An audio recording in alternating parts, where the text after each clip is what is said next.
e que os tenhais em grande estima e amor por causa da sua obra. Paulo, primeira carta aos Tessalonicenses, capítulo 5, versículo 13. Essa passagem de Paulo, na primeira epístola aos Tessalonicenses, é singularmente expressiva para a nossa luta cotidiana. Todos experimentamos a tendência de consagrar a maior estima apenas àqueles que leiam a vida pela cartilha dos nossos pontos de vista. Nosso devotamento é sempre caloroso para quantos nos exposem os modos de ver, os hábitos enraizados e os princípios sociais. Todavia, nem sempre nossas interpretações são as melhores, nossos costumes os mais nobres e nossas diretrizes as mais elogiáveis. Daí procede o impositivo de desintegração da concha do nosso egoísmo para dedicarmos nossa amizade e respeito aos companheiros, não pela servidão afetiva com que se liguem ao nosso roteiro pessoal, mas pela fidelidade com que se norteiam em favor do bem comum. Se amamos alguém tão só pela beleza física, é provável encontraremos amanhã o objeto de nossa afeição a caminho do monturo. Se estimamos em algum amigo apenas a oratória brilhante, é possível esteja ele em aflitiva mudez dentro em breve. Se nos consagramos a determinada criatura só porque nos obedeça cegamente, é provável estejamos provocando a queda de outros nos mesmos erros em que temos incidido tantas vezes. É imprescindível aperfeiçoar nosso modo de ver e de sentir, a fim de avançarmos no rumo da vida superior. Busquemos as criaturas, acima de tudo, pelas obras com que beneficiam o tempo e o espaço em que nos movimentamos, porque um dia compreenderemos que o melhor raramente é aquele que concorda conosco, mas é sempre aquele que concorda com o Senhor, colaborando com Ele na melhoria da vida dentro e fora de nós. Emmanuel.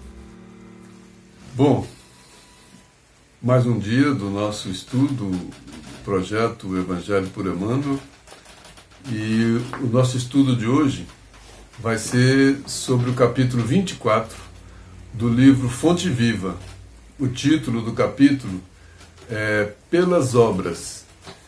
Então o foco do texto do Emmanuel vai ser no trabalho, vai ser na obra, vai ser na conduta, vai ser no comportamento, pelas obras. E ele escreve esse texto a partir de um versículo. Primeira carta aos Tessalonicenses, capítulo 5, versículo 13. Sobre esse versículo 13 que está dito o seguinte: e que os tenhais em grande estima e amor por causa da sua obra.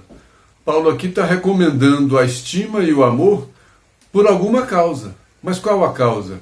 O interesse pessoal? A concordância? A vontade? Não, é a obra. Então tira da pessoa e põe na obra. Esse é um grande conselho. Nós não vivemos assim. Nós não nos relacionamos com as pessoas, não amamos e nem estimamos as pessoas por causa da obra delas, por causa do comportamento delas. É o comportamento, mas de acordo com os nossos interesses. Eu escolho as pessoas para estimar, para amar, de acordo com o meu grupo social, de acordo com o meu interesse, as que fazem bem para mim, as que me obedecem, as que concordam comigo. Então eu tenho só critérios pessoais, critérios íntimos, critérios de interesses. Eu não sou livre, né? A minha estima e o meu amor não são livres para estimar e amar aqueles que se comportam de acordo com Jesus e têm essa obra de acordo com Jesus. Basta ver quantas pessoas que eu conheço a obra, que não é uma obra digna, e que eu tenho amizade com elas e que eu forço a amizade com elas porque eu tenho algum interesse. Porque é uma autoridade, porque é alguém que pode me ajudar em alguma coisa, porque é um chefe, porque é alguém que eu tenho algum interesse. Aí eu forço uma estima e um afeto, não por causa da obra, por causa do meu interesse. Como eu sou egoísta, como eu sou orgulhoso, como eu quero tudo para mim, qual é a minha grande referência para a vida? É a obra das pessoas? Eu fico olhando o fruto, eu conheço a árvore por causa do fruto? Não. Eu escolho o fruto, eu escolho a árvore por causa do fruto? Não. Normalmente, eu escolho a árvore por causa dos frutos que me interessam, por causa dos meus interesses. E isso faz com que a gente não seja esse cristão correto, né? Essa semana a gente vai ter uma eleição. Qual de nós é livre para votar? Qual de nós vai votar no candidato pela sua obra? Ou qual de nós vai votar no candidato porque é parente, porque é primo, porque vai me dar um trabalho, porque já me fez alguma coisa, porque eu tenho algum interesse? Quais as razões dessa estima e que eu vou concretizar essa estima através de um voto? É justo? Não é o meio mais justo, não é pela obra. Muitas vezes eu faço o contrário. Eu faço prejudicar alguém que tem uma obra melhor, mais digna, mais cheia de virtude, porque eu quero que aquele outro tenha um sucesso. Aí eu vou infernizar, eu vou fazer fofocas, inventar histórias para denegrir a obra de um em função da ausência da obra de outro. A política faz a gente fazer isso. Quantos querem construir uma obra que não existe? Quantos usam o microfone para falar de uma obra que não existe? E quantos de nós acreditam nessa obra que não existe? Só que a gente finge que acredita. Por quê? Porque a gente quer os nossos interesses. E aí esse conselho do Paulo é muito forte, né? Quais os critérios da minha vida? Né? São os critérios de parentesco, são os critérios da minha panelinha, são os critérios do meu grupo. Todas as vezes que eu tenho possibilidade de escolher, qual é a minha escolha? É uma escolha justa ou é uma escolha baseada na obra ou é uma escolha baseada no meu interesse?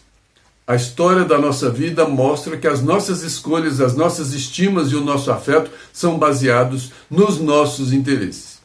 Se eu tiver uma vaga ali para algum lugar, quantas vezes eu deixei uma pessoa melhor para colocar um pior, sabendo que aquele era pior porque era do meu interesse, porque ele ia me favorecer, porque ele era meu parente, porque ele era meu primo, porque era por alguma razão que não são as obras, né? As nossas amizades, basta ver nossas amizades. Quantas amizades as pessoas correm atrás porque são amizades dos seus interesses. Para esses eles fazem tudo, porque querem conquistar aquela amizade do interesse. É um afeto que querem conquistar? É uma estima ou é um interesse?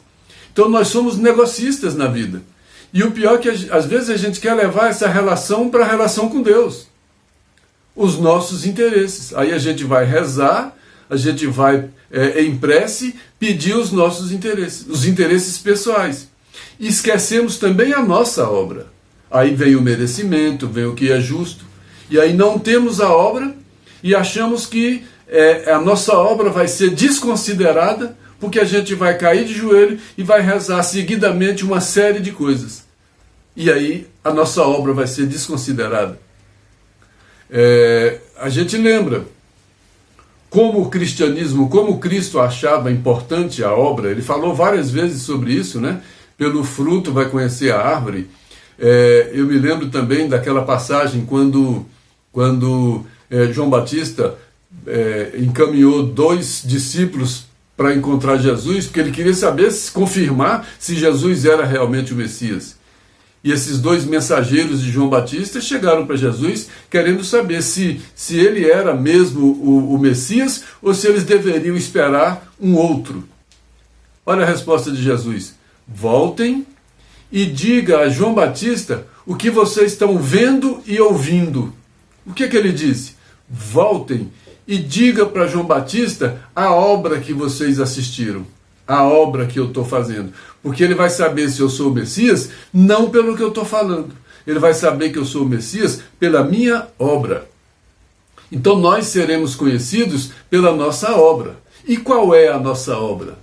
A obra do nosso interesse? Essa grande mentira, essa grande ilusão que nós vivemos, mentindo para os outros, querendo convencer os outros de coisas que nem nós acreditamos, porque são coisas do nosso interesse.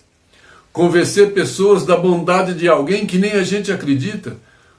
Convencer pessoas da competência de outras pessoas que nem a gente conhece a competência. Olha quanta mentira que a gente vive, quanta ilusão, quanta enganação a gente faz a nós mesmos, porque a gente não tem o critério da estima e do amor pelas obras. Olha a missão de Jesus, a exemplificação de Jesus. Qual a grande mensagem de Jesus? Foi a obra dele. Tanto que ele nem escreveu, os discípulos escreveram, mas a obra dele são os ensinamentos. Essa é a obra dele. Os ensinamentos ditos, vividos, praticados, exemplificados. Ele viveu todos esses ensinamentos. Aí a obra dele foi essa. Mas o texto vai falando sobre essas coisas e a gente vai fazendo esses comentários. Mas o ponto-chave é aprender a avaliar e a se comportar diante dos fatos e das pessoas de acordo com a obra, não de acordo com os nossos próprios interesses. É difícil fazer isso para um egoísta. Emmanuel diz que essa passagem ela é muito expressiva para a nossa luta cotidiana. Ela traz muito ensinamento para o nosso dia a dia. Todos experimentamos a tendência, e o que dá essa tendência é o nosso interesse, é o egoísmo. Todos experimentamos a tendência de consagrar a maior estima apenas àqueles que leiam a vida pela cartilha dos nossos pontos de vista. Todos aqueles que enxergam o mundo como a gente enxerga. Ou pelo menos que enxergam o mundo que vão favorecer aos nossos interesses. Aí a gente tem estima. Porque as pessoas que não concordam com a gente, de cara a gente tem antipatia e quer prejudicar e etc. Quantas pessoas boas a gente já prejudicou porque a gente não concordava com elas, ou simplesmente porque elas não nos beneficiavam, ou porque a competência dela não nos beneficiava, porque ela era isenta, porque ela era justa. Quantas vezes nós perseguimos um justo? Quantas vezes nós falamos mal de uma pessoa correta? Por quê? Porque queríamos beneficiar terceiros nos quais nós tínhamos interesse. Quanta feiura nós já fizemos. E falamos aí a todo momento que não somos egoístas. Tem um texto do Emmanuel, estava na revista Reformador, se andarmos na luz. Essa luz é a luz que faz a gente se comportar de acordo com a obra que devemos fazer. Né? É essa luz do ensinamento cristão. Ele diz que muitas vezes essas dissensões e incompreensões nos separam uns dos outros porque são essas incompreensões, porque ele não concorda comigo, ou porque ele não me serve, ou porque ele não vai atender aos meus interesses. Isso nos separam. Aí ele diz que esse fato, né, causam algumas resoluções da vida particular, incompatibilidades, interpretações discordantes, ressentimentos, todas essas são causas dessas dissensões, são causas dessas separações, né? Alguma resolução da vida particular, alguma coisa que me diz respeito somente a mim, alguma posição que eu tomo, e que você não queria que eu tomasse essa posição porque vai te prejudicar, ou porque não vai atender a seu interesse, você invade ao meu interesse em agir na minha vida, porque você acha que a minha vida deveria servir à sua vida. Aí você não respeita a minha resolução particular, que eu tenho o direito de agir da melhor maneira possível, porque assim você acha que vai prejudicar você. E você acha que eu não posso fazer isso, porque eu tenho que te favorecer. Aí isso nos separa, isso cria incompatibilidades, não fica mais compatível, por quê? Porque são dois egoístas, um tem só o seu interesse, o outro tem só o seu outro interesse. No mundo de imperfeições é normal incompatibilidades, porque não é compatível. Eu só penso em mim, você só pensa em você, como é que vai dar certo? É incompatível. Essa incompatibilidade no mundo de imperfeições é normal, é normal.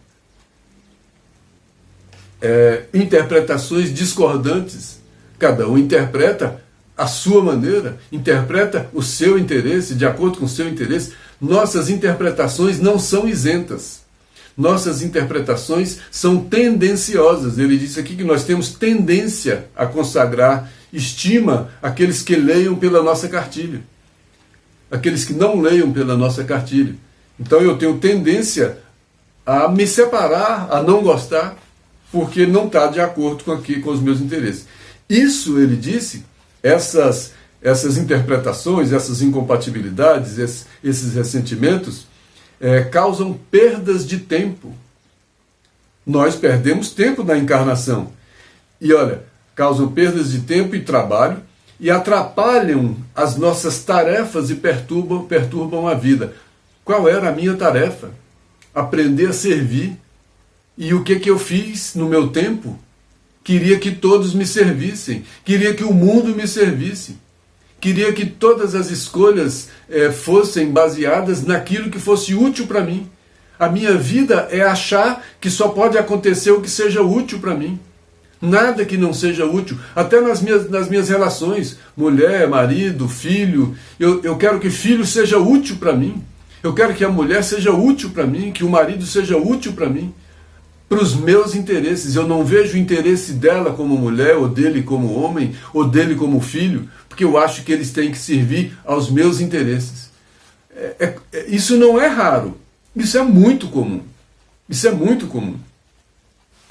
Com isso, nós nos retiramos do campo de serviço, prejudicamos erroneamente pessoas e fatos, complicamos os problemas que nos dizem respeito e desertamos da obra a realizar.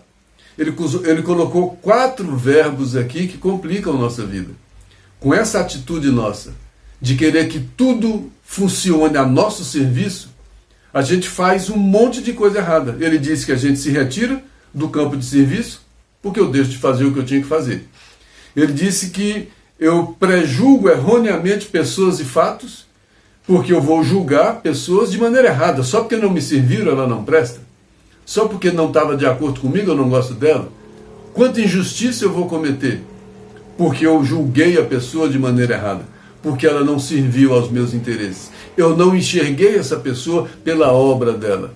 Quanta pessoa simples, humilde, digna pela obra que realiza na vida, eu não valorizo, porque ela não tem nada que possa me interessar.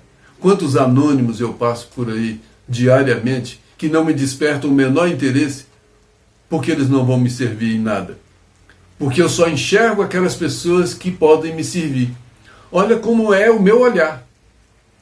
Eu não enxergo na vida a obra das pessoas. Eu enxergo na vida aquilo que cada uma das pessoas tem que pode me servir um dia, em algum momento. É bom ter uma amizade com fulano, porque um dia você pode precisar dele. Isso já foi conselho de mãe, de pai para filho. Estão ensinando o quê? A hipocrisia, estão ensinando a falsidade. Estão ensinando o quê? O contrário do que Jesus estava falando. Estão ensinando eu não avaliar pela obra, eu avaliar pelo meu interesse. Então, vai ter estima sobre ele, amizade com ele, porque você pode precisar dele um dia. Que coisa, né? Que a gente é. A gente vai estudando esses textos e a gente vai se reconhecendo, vai reconhecendo as nossas imperfeições. Nós complicamos problemas que nos dizem respeito, porque aquela pessoa apareceu na minha vida porque é um problema que me diz respeito, eu precisava de me recompor com ela. Mas eu só quero que ela atenda o meu interesse. Ela quer que eu atenda o interesse dela. A gente se torna incompatível, e aí a gente perde tempo. E aí a gente não resolve problemas que veio para resolver. E desertamos da obra a realizar. A gente sai do campo de batalha, porque o nosso interesse nos retira do campo de batalha. e nos remete a um outro tipo de batalha. A batalha do egoísta que quer bater, vencer, matar todo mundo que não serve aos seus interesses. E deixa de olhar o mundo pela ótica da obra, pela ótica do justo. Esse é aquele que tem sede de justiça. É aquele que tem sede de ver o mundo visto pelo ponto de vista da obra de cada um. O que cada um faz, o que cada um é. Não é o que cada um tem que me interessa. Não é o que... Olha, até casamentos, quantos casamentos foram realizados? Quanta gente deixou um homem de bem ou uma mulher de bem, sabendo disso, porque tinha mais interesse em um outro, porque tinha mais posse, porque tinha uma profissão que podia trazer mais conforto, isso ou aquilo. Olha só, eu escolhi para a minha vida um companheiro não pelas obras, não um companheiro pela sua dignidade, pela sua vida, pela sua virtude. Eu consegui um companheiro para viver comigo a partir dos meus interesses. Olha que isso não vai poder dar certo. Isso não vai dar certo. Bom, se a gente ficar nessa linha, a gente vai muito tempo. Vamos adiantar no texto. Emmanuel diz que nosso devotamento é sempre caloroso para quantos nos esposem os modos de ver, os hábitos enraizados e os princípios sociais. Então a gente se devota, a gente gosta de todo mundo que vê como a gente, que concorda com os nossos hábitos e princípios. Todavia, nem sempre nossas interpretações são as melhores, nossos costumes os mais nobres e nossas diretrizes as mais elogiáveis. Por isso é que a gente faz grupos de imperfeitos, porque são imperfeitos afins. Nem sempre as nossas interpretações são as melhores mesmo, e nem os nossos costumes também são os melhores, e nem as nossas diretrizes são as melhores. Mas a gente educa os filhos assim, a gente dá exemplos assim, e a gente quer que as pessoas sejam assim com a gente. Porque a nossa obra é imperfeita. Mas as pessoas não estão procurando na gente também a obra perfeita. Eles estão procurando em nós os interesses perfeitos. Por isso é que muitas pessoas corretas, elas não têm tantas amizades, elas não têm tantos interesses sobre elas, porque elas não atendem a esses interesses. O Emmanuel diz nesse texto de hoje, pelas obras, essa situação, né, daí procede o impositivo da desintegração da concha do nosso egoísmo para dedicarmos nossa amizade e respeito aos companheiros. Não pela servidão afetiva, com que se liga ao nosso roteiro pessoal, mas pela fidelidade com que se norteiam em favor do bem comum. Aqui está outra chave do texto. O impositivo, a vida impõe isso, a vida cristã impõe isso, o justo impõe isso. O que impõe? A desintegração da concha do nosso egoísmo, quebrar o nosso egoísmo, deixar de enxergar dentro dessa concha, dentro desse copo, o que tem dentro dessa concha? Só eu, só o meu interesse. Então toda a minha relação com o mundo, com as pessoas, com as coisas, é uma relação de interesse pessoal. Eu tenho que quebrar essa concha. Quando Jesus fala que o maior é aquele que aprende a servir, está quebrando essa concha. Quando o Paulo de Tarso fala, não, quando o João Batista fala, é preciso que eu me diminua para que o Cristo cresça, o que está fazendo? Quebrando essa concha. Eu me diminuo, quebrando essa concha do egoísmo. E o Cristo cresce. O que cresce no Cristo? A minha conduta, o meu comportamento, a minha virtude, a minha maneira de servir aos outros. Então é preciso que eu me diminua. Aí eu estou quebrando essa concha do egoísmo. Né? Quando ele diz, eu quebro essa concha não pela servidão afetiva. Não é porque as pessoas me servem, né? Mas pela fidelidade com que se norteiam em favor do bem comum. Então eu passo a olhar e a valorizar nos outros não aquilo que me interessa, mas aquilo que tem virtude. Eu vou ter mais isenção na vida. Eu não sou isento.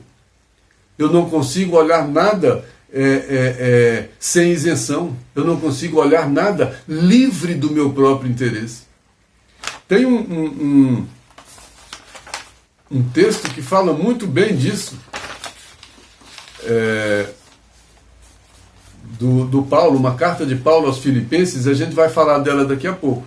Mas antes a gente fica ainda nesse texto de hoje, que o Emmanuel fala: se amamos alguém só pela beleza física, daqui a pouco essa beleza, amanhã o objeto de nossa afeição, encontraremos no lixo, porque a beleza acaba, né? Então a beleza não é só um critério para o amor. Esse é um critério material, mas a gente vai só por ela. Se estimamos alguém porque fala bem, porque fala bonito, porque fala o que nos interessa, é possível que daqui a pouco a gente vai ver essa pessoa muda. Ela não vai deixar nada, a sua voz deixa de falar, perde o sentido. Perde o sentido por uma morte, perde o sentido por várias razões. A voz deixa de existir quando ela fala as coisas que a gente não interessa. Aí a voz está morta também. Se nos consagramos a determinada criatura só porque nos obedeça cegamente, só porque atende aos nossos interesses, é provável estejamos provocando a queda de outros nos mesmos erros em que temos incidido tantas vezes. Olha como isso é complicado.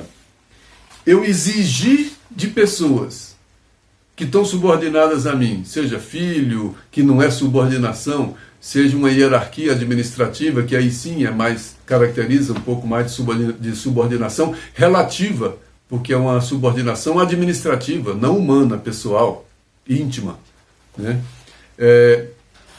Se eu exijo essa obediência pelo exercício do poder, pelo exercício da força, por alguma coisa coercitiva, por alguma coisa impositiva, eu estou impondo à pessoa o erro.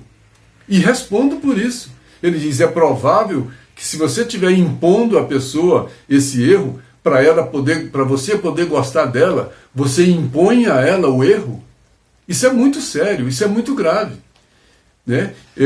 O filho procura afeto dos pais, os amores procuram afeto uns dos outros, e muitas vezes as pessoas procuram servir a esse afeto, atender a esse afeto, e se eu começo a exigir desse afeto o erro, só para me servir, se eu como um criminoso, uma pessoa que tem afeto por mim, eu torno essa pessoa criminosa também, de alguma maneira, né? Eu estou provocando a queda dos outros nos mesmos erros em que temos incidido tantas vezes. Eu estou adquirindo tanta responsabilidade.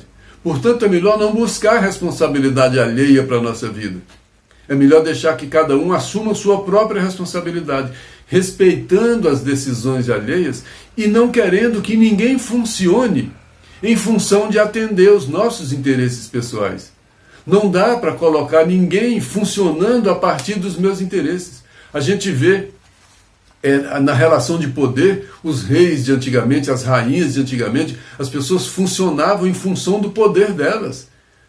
Até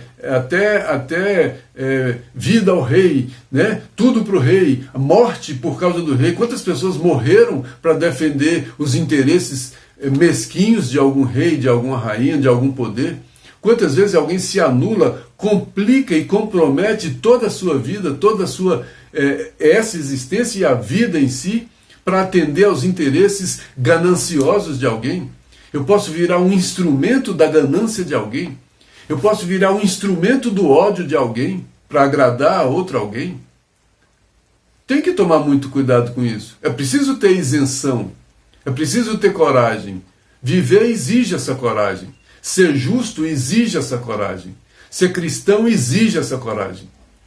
De ter uma postura diante da vida. Uma postura mais isenta. Uma postura mais independente. Uma postura mais corajosa. Viver exige essa coragem. E os meus interesses me acovardam, porque eu deixo de realizar ou de fazer uma infinidade de coisas para que tenha atendido a esses meus interesses. Aí o texto de hoje, o Emmanuel diz: é imprescindível aperfeiçoar nosso modo de ver e de sentir, a fim de avançarmos no rumo da vida superior. É imprescindível aperfeiçoar nosso modo de ver e de sentir Como eu aperfeiçoo o meu modo de ver e de sentir? Desintegrando a concha do eu, como ele falou ali atrás. Eu desintegro essa concha do eu. Quando eu faço essa desintegração, eu quebro uma barreira, uma cortina que estava na minha frente, que era a concha. Eu quebro essa concha e meu olhar alcança lá na frente. E lá na frente tem alguma coisa que não sou eu. Lá na frente tem o outro. E dentro dessa concha só tinha o eu. E eu vivia em função dessa concha. E queria botar tudo em função dessa concha. E quando eu consigo quebrar essa concha, eu aperfeiçoo o meu modo de ver e de sentir. Eu aprendo a ver o outro, eu vejo mais coisas, e eu sinto o outro, eu sinto afeto pelo outro, eu sinto o interesse do outro, não é só o meu interesse. Eu não vou querer mais que o outro faça alguma coisa só para me atender. Eu vou querer que o outro seja feliz, fazendo aquilo que atende às necessidades dele. Pelo contrário, muitas vezes eu vou prejudicar o meu interesse para atender ao outro. Será que o interesse de Jesus era reencarnar aqui? Ou ele a gente fala se prejudicou, mas ele fez esse grande sacrifício de se diminuir tanto para ajudar. Quantos e quantos desses grandes se diminuem tanto para poder ajudar? Quantos e quantos perdem seus próprios interesses para aprender a ajudar? O amor faz isso com as pessoas. A mãe, à medida em que vai aprendendo o amor ao filho, ela vai perdendo um pouco dos seus interesses pessoais quando se trata do interesse do filho. É certo que muitas vezes ela se perde nisso aí também. Coloca todo o seu egoísmo no interesse do filho. Aí não vê mais o interesse do filho do outro, e do outro, e do outro. Tem que tomar cuidado com esse amor também da mãe, que muitas vezes é o egoísmo que é transferido de si para um filho seu. Aí é uma extensão do eu, aí não é quebra da concha do eu. Aí é só ampliar essa concha, botando mais um ali dentro, que eu chamo de filho, porque eu penso que é a minha extensão, que sou eu mesmo. Então tem que tomar todos esses cuidados. Então, aperfeiçoar o nosso modo de ver e de sentir é desintegrar esse eu. Aí quando a gente está falando desse raciocínio de mudar o modo de ver e de sentir, desintegrar a concha do eu, olha João Batista de novo, né? É preciso que eu me diminua para que o Cristo cresça. Quando João Batista disse isso, o que ele estava dizendo? Eu me diminua para que o Cristo cresça? Era que ele diminuísse o eu, a importância dele mesmo, para perceber que o Messias tinha chegado. Né? E quando Jesus disse, quem quiser vir após mim, como vir após mim? Quem quiser seguir o meu caminho. Ele falou com todas as letras, quem quiser seguir o meu caminho, negue a si mesmo, pegue a sua cruz e siga-me. O que é negue a si mesmo? Pare de achar que o mundo funciona em função de você. E pega a cruz e siga esse caminho cristão, fazendo as escolhas que o cristão faz, escolhas mais justas, escolhas mais corretas, escolhas com mais virtude. Eu faço 1000 escolhas durante o dia, e dessas 1000 escolhas que eu faço, praticamente todas só atendem ao meu interesse. E quantas delas prejudicam os interesses alheios? E quantas dessas escolhas prejudicam os interesses até daqueles que eu amo, que eu não queria, mas o meu interesse é tanto que eu só quero ganhar, eu só quero enganar, eu só quero crescer, eu só quero ganhar dinheiro, eu só quero tudo para mim. E com isso eu vou prejudicando, eu vou colocando pessoas como peças, como instrumentos, como coisas pequenas que eu uso pessoas para o meu interesse. Como a gente já usou pessoas, a gente fica olhando a história, a gente fica olhando a nossa própria história. Quantas vezes nós usamos pessoas às vezes ingênuas, pessoas às vezes inocentes, pessoas às vezes também mal intencionadas, porque naquele momento queriam servir para serem servidas depois, para usufruir depois, para partilhar os lucros depois. Olha como a gente se usa maldosamente, imperfeitamente. Né? Esse mundo nosso de imperfeição é realmente um mundo de imperfeição. E começar a quebrar isso não é uma atitude muito fácil. Mas o Emmanuel dá esse conselho. Então vamos começar, busquemos as criaturas, acima de tudo, pelas obras com que beneficiam o tempo e o espaço em que nos movimentamos. Então, a partir de agora, busque as pessoas, não só pelos interesses pessoais, não porque ela vai te servir, não porque ela concorda com você, não porque vai te trazer algum benefício, mas não, pelo benefício que elas trazem no tempo e no espaço, pelas obras, pelas boas obras. Começar a valorizar as boas obras. Se a gente fizer isso, a gente muda a nossa lista de amizades, a gente muda a nossa lista de interesses, a gente muda a lista de admiração. Os nossos ídolos, nós mudaremos os nossos ídolos. Quem são os nossos ídolos? Por que determinadas pessoas ainda são ídolos? Ídolos de quê? Falsos ídolos, os bezerros de ouro. A gente ainda tem esses bezerros de ouro, porque o nosso olhar brilha com o ouro. E a gente pode ver qualquer coisa brilhando como ouro, a gente voa como mariposa para a luz, atrás desse ouro, porque ele nos atrai. E a gente não consegue resistir. É preciso começar a buscar as pessoas, as amizades, a admiração, os ídolos, pela obra. Pela obra. É mais justo, é mais correto, é mais cristão. Ia mudar a lógica do mundo. O cristão mudaria a lógica do mundo. Imagina se o critério fosse esse. Para escolha de político, para escolha de amizades, para escolha de casamentos, de namoros, para as nossas escolhas na vida. Para os afetos e etc. Porque um dia compreenderemos que o melhor raramente é aquele que concorda conosco, mas é sempre aquele que concorda com o Senhor. A gente não fala de Jesus o tempo inteiro, caminho, verdade, vida, que ele trouxe isso, trouxe aquilo. Por que as minhas escolhas não recaem sobre aqueles seguidores do Evangelho? Eu não estou falando para ser, eu só vou escolher da minha religião, só vou escolher, não é isso. E esse erro também nós já cometemos. Porque eu queria que a minha religião fosse a maior, mais forte. Hoje eu não quero que minha religião seja melhor, seja mais forte, seja nada. Eu simplesmente tenho uma opção religiosa. Mas acima da minha opção religiosa, eu cultivo a minha religiosidade. E a minha religiosidade é aquilo que me faz seguir os ensinamentos do Cristo.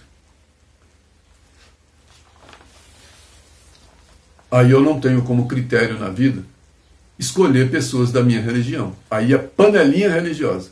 E isso também a gente conhece. Na política, na vida, em tudo quanto é lugar. Não é isso. Pelo contrário. Isso é contrário àquilo que a gente está falando. Porque aí eu vou deixar de escolher alguém pelas obras e escolher porque é da minha religião. Escolher porque é do meu time de futebol. Escolher porque é do meu partido político. São os nossos critérios tortos. É difícil quebrar isso. E para a gente encerrar, tem uma carta de Paulo aos Filipenses que ele fala disso de novo, com todas as letras. Ele mandou uma carta aos Filipenses falando que ia enviar Timóteo para lá. Olha o que ele diz. Espero, carta de Paulo aos Filipenses, capítulo 2, versículos 19, 21 até 30. Paulo diz: espero no Senhor Jesus enviar-vos logo Timóteo, para que eu também tenha a alegria de receber notícias vossas. Ele começa dizendo que ele vai mandar lá para os filipenses Timóteo. Agora ele vai dizer por que ele vai mandar Timóteo. Olha o que ele diz. Não tenho ninguém de igual sentimento, então a virtude está no sentimento. Porque ele não tem ninguém que tenha um sentimento igual ao de Timóteo, que tão sinceramente como ele se preocupe com o que vos diz respeito. O que Paulo disse? Olha, eu não tenho ninguém para mandar para aí que vai ajudar vocês pensando em vocês. Porque eu tenho um monte de gente que se eu mandasse aí, ia falar que estava ajudando vocês, mas querendo ajudar a si próprio. É como a gente faz na vida. As pessoas que a gente encaminha para os lugares, elas estão ajudando a si próprias. Elas estão tentando ajudar a si próprias. A gente, muitas vezes, quando vai ajudar alguém, na verdade a gente não está indo ajudar aquela pessoa. A gente está indo ajudar a si próprio. É uma inversão louca isso. É difícil mexer nisso intimamente, porque não tem ninguém de igual sentimento. Nós também não temos esse sentimento ainda, porque qual é o sentimento que a gente tem? O sentimento do egoísta. Quem tem o sentimento do egoísta, quanto mais forte o sentimento de egoísta, mais eu consigo ver o interesse do outro na relação, porque eu só vejo o meu interesse. Então ninguém como ele tem um sentimento que vai ver o seu interesse na relação. Que bonito isso, né? Olha, eu não tenho ninguém como Timóteo para mandar para aí que vai ajudar vocês no que vocês precisam. Porque ninguém tem o sentimento que ele teria de isenção, de não estar preocupado consigo mesmo. Né? Não tenho ninguém de igual sentimento que tão sinceramente como ele se preocupe com o que vos diz respeito. Aí o Paulo diz, pois muitos procuram atender os seus próprios interesses e não o de Jesus Cristo. Esses somos nós, né? Que nós procuramos atender os nossos interesses. Até dentro das religiões, onde a gente diz que está lá para atender os interesses de Jesus, a gente está lá para atender aos nossos próprios interesses. E lá dentro a gente briga, lá dentro a gente faz ciúminho, lá dentro a gente faz trapaça, lá dentro a gente faz panelinha, a gente prejudica uns, beneficia outros, de acordo com os nossos interesses. Lá a gente faz uma série de coisas no ambiente cristão. Foi nesse ambiente de comércio que Jesus entrou na sinagoga e saiu chutando as barracas. Cadê nossas barracas? Que dia que eu não vou sair chutando barracas alheias? Eu não sou um Jesus. Mas que dia que eu vou quebrar essas barracas dos vendilhões do templo? Que dia que eu vou me enxergar como vendilhão do templo? Eu não sou o templo. O reino de Deus não é dentro de mim. Então eu sou o vendilhão do meu templo. Quando eu deixo de olhar, quando eu deixo de ter critério as obras e passo a ter como critério os meus interesses, eu estou vendendo o meu templo. E falo para Jesus, venha a nós o vosso reino. Como vem a nós o vosso reino, se eu estou trazendo para esse reino os comerciantes que compram o meu templo? É incoerente, é hipocrisia. É acordar dessa infantilidade, é acordar dessa ingenuidade e deixar de ser vendilhão do próprio templo. A gente fica procurando vendilhão lá fora. Eu sou o vendilhão. Eu sou o Pedro que negou Jesus. Eu sou a Madalena que vivia de luxúria. Eu sou o Tomé que precisava pegar para ver. Eu sou o Judas que traiu Jesus. Nós somos todos esses. Nós somos os vendilhões do templo. Aí quando o Paulo mandou alguém com Timóteo e disse por quê? Ele disse, olha, entretanto, julguei necessário enviarmos também Epafrodito, mandou junto com Timóteo, meu irmão e colaborador, companheiro de lutas e vosso mensageiro, para atender às minhas necessidades. Opa, então eu vou mandar também Timóteo, mas para atender às minhas necessidades, porque ele vai fazer algumas coisas que eu estou pedindo para ele fazer aí. Olha que coisa. Mas não era um egoísta que ele estava mandando, olha como ele continua. Eu vou mandar junto com Timóteo o Epafrodito, que é um companheiro de lutas, para atender às minhas necessidades, de Paulo. Recebei-o, pois, no Senhor, com toda a alegria, e tende grande estima a pessoas como ele. Aí ele vai dizer por que era para ter estimas a pessoas também como Epafrodito, que foi para atender o interesse de Paulo. Olha qual era o interesse de Paulo. Tem estimas a pessoas como ele, pois pela obra de Cristo ele quase morreu, arriscando a vida para atender por vós as minhas necessidades. Quais eram as necessidades de Paulo? Socorrer os filipenses. Então, embora fosse uma necessidade de Paulo, que ele queria que Epafrodito fosse para atender aquela necessidade dele, não era uma necessidade de um egoísta, era uma necessidade de ajudar aquele povo. E para ajudar aquele povo, ele quase morreu na viagem, porque ele adoeceu e etc. Arriscou a vida para quê? Para atender um pedido de um amigo para ajudar os outros. não a seus próprios interesses, porque ele não tinha interesse nenhum lá. E Paulo mostrou que a necessidade dele era ajudar, até quando ele tinha necessidade pessoal. E encerrando realmente, nós já fizemos esse texto aqui em alguma outra oportunidade, a cortina do eu. Nós vamos pegar 2 pontos desse texto, a cortina do eu, porque como ele falou de quebrar a concha do egoísmo, e essa cortina do eu é essa concha, né? Ele diz que a nossa porcentagem, a cortina do eu está no livro Fonte Viva também, capítulo 101. A nossa porcentagem de capricho individual é invariavelmente enorme. Então, ele está dizendo que em tudo que eu falo, em tudo que eu faço, se eu for olhar a porcentagem de capricho pessoal que tem nas minhas ações, essa porcentagem é altíssima. O que ele está dizendo? Quase tudo que eu faço é de um egoísta. E eu digo que eu não sou egoísta. Eu não concordo que eu seja egoísta. Toda vez que eu leio lá que a doutrina espírita fala que dos grandes males é o egoísmo e o orgulho, eu acho que eu estou fora deles. Mas ele diz que essa antiga lenda do Narciso permanece viva em nossos mínimos gestos. O Narciso foi beber água numa fonte, a lenda diz isso, né? Ou foi beber água num lago, e se apaixonou pela própria imagem, e a partir daí tudo que ele via era a imagem dele. É assim que a gente vive. Quando a gente tem uma porcentagem, invariavelmente, uma alta porcentagem de capricho individual em tudo que a gente faz, a gente está como Narciso, olhando para a imagem dele no lago. Em tudo que a gente vê, tudo que acontece com a gente só vê a nossa imagem. O que é a nossa imagem? O nosso interesse, a nossa vontade. Então somos esses narcisos apaixonados por nós mesmos. Em tudo e em toda parte apaixonamo-nos pela nossa própria imagem. Infelizmente, cada um de nós, de modo geral, vive à procura do eu mesmo. Olha que afirmação forte. Infelizmente, de modo geral, cada um de nós usa o tempo da encarnação, usa as oportunidades, usa tudo à procura de si mesmo, à procura dos seus próprios interesses, à procura de satisfazer os seus desejos. E o pior é que é satisfazer seus desejos mais inferiores, aqueles mais do instinto mesmo. Eu uso... Quantas pessoas usaram ingenuidades, usaram juventudes pela força, para servir seus próprios apetites, seja apetite sexual, seja apetite financeiro, seja apetite...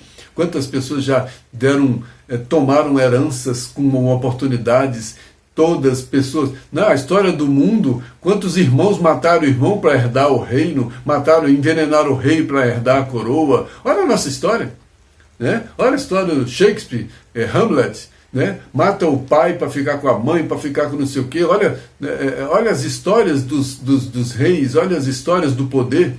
Quanta gente matou e morreu, né? Para herdar poder. Quanta gente antigamente combinava casamento de um príncipe aqui com uma princesa ali, porque era para juntar os reinos. Olha só, somos nós, é a nossa história. Essa é a nossa história. Esses somos nós. Quando a gente se reconhece como espírito imortal, falando de reencarnação, é para a gente enxergar isso.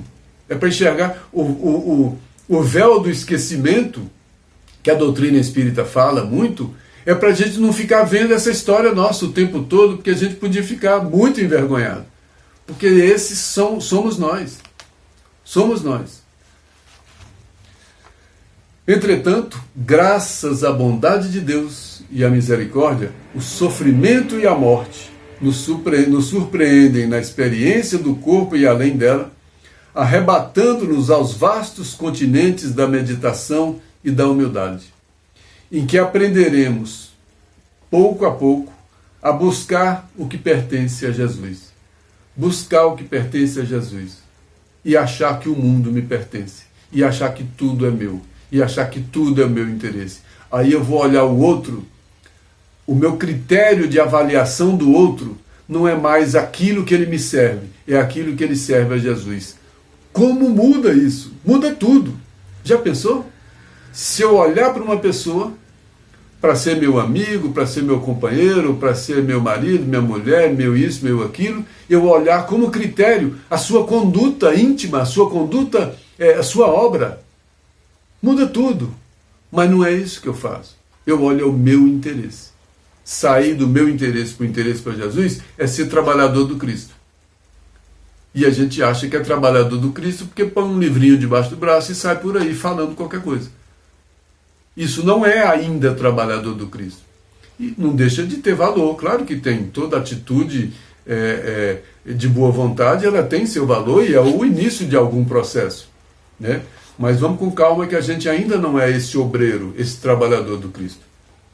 Porque a gente não tem como fundamento os ensinamentos de Jesus. O nosso fundamento ainda é o eu. Trocar o eu do nosso fundamento pelo fundamento de Jesus é a troca que a gente tem que fazer na vida. É a chave, é a virada que a gente tem que dar na vida. Isso é diminuir para que o Cristo cresça. Isso é negar a mim mesmo, pegar a minha cruz e seguir. Isso, negar a mim mesmo, pegar a cruz e seguir, não é uma linguagem, não é uma retórica. É prática isso. E viver essa prática não é fácil.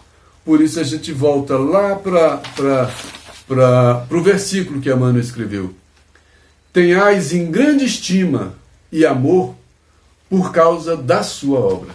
Que dia que a gente vai ter estima e amor por causa da obra, e não por causa de nós mesmos, e não por causa dos nossos interesses?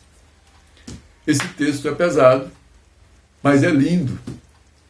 Que Deus nos abençoe, que cada um possa refletir sobre isso, reler esse texto, ler os textos que foram citados e fazer a sua reflexão.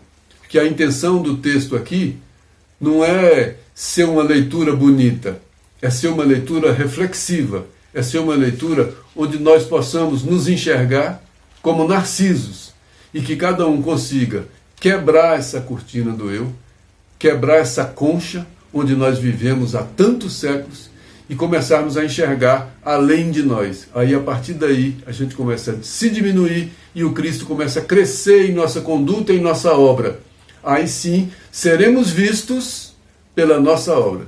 Que cada um seja abençoado, inspirado e que continuemos todos nós na construção dessa obra tão difícil, que é sairmos de nós mesmos e permitirmos que o Cristo cresça em nós, para que um dia a gente faça o que Paulo de Tarso fez. Não sou mais eu quem vive, é o Cristo que vive em mim. Que Deus nos abençoe.